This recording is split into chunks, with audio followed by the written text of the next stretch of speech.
मी लहान होते तेव्हा हा विचार कधी केला नाही की आई पप्पा इतकं देवाचं का करायचे. देवात विश्वास ठेवणं म्हणजे नक्की असते तरी काय. आता कळतंय देवात विश्वास ठेवणं म्हणजे believing in the higher power. All this is known one.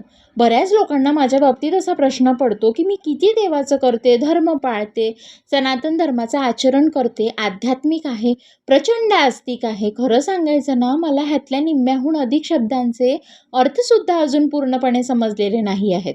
मला फक्त चांगली कर्म करावे आणि चांगली नियत असावी एवढंच कळतं. फक्त चांगला भक्त असणं पुरेसं नसतं, कारण देव बाहेर नसून आपल्या आत असतो, हो ना? आपल्या हातात फक्त चांगली कर्म करणं असते, बाकी सर्व तोच ठरवतो, तोच घडवतो. बरं, स्पिरिच्युअल असणं म्हणजे नेमकं काय? आध्यात्मिक असणं, आस्तिक असणं की नास्तिक असणं? ह्याचा नेमका अर्थ काय? एक सांगू, देव म्हणजे जो आपल्याला चांगली गोष्टी करण्याची बुद्धी देतो. This is the reason why spirituality is important in life.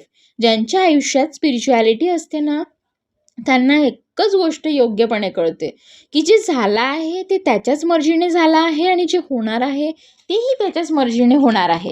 स्पिरिच्युअलिटीने एक पीस ऑफ माइंड मिळते, विचारांमध्ये क्लॅरिटी येते आणि टफ सिच्युएशन नॅव्हिगेट करता येतात. स्पिरिच्युअल होणं म्हणजे सगळं त्याग देणं कधीच नसतं. उलटं सगळ्यांचा भाग होऊन स्वतःच्या विकासासाठी धडपड करणं असतं. नाही का? पण देव कुठला निवडायचा? तोच निवडतो आपल्याला, त्याची योग्य वेळ आली की. त्याची इच्छा असल्याशिवाय आपण त्याला निवडूही शकत नाही. म्हणूनच कदाचित या वयात माझ्या आयुष्यात श्री स्वामी समर्थ आले. आज माझा वाढदिवस. इतक्या वर्षात तो प्रत्येक वयानुसार वेगवेगळ्या पद्धतीत साजरे केले. पण ते म्हणतात ना, आयुष्यात प्रत्येक वयात एक फेज येतो, तसाच तो फेज आपल्या जीवनात बदल घडवतो. म्हणून ह्या वर्षी ठरवलं, वाढदिवसाला स्वामी सेवा करावी.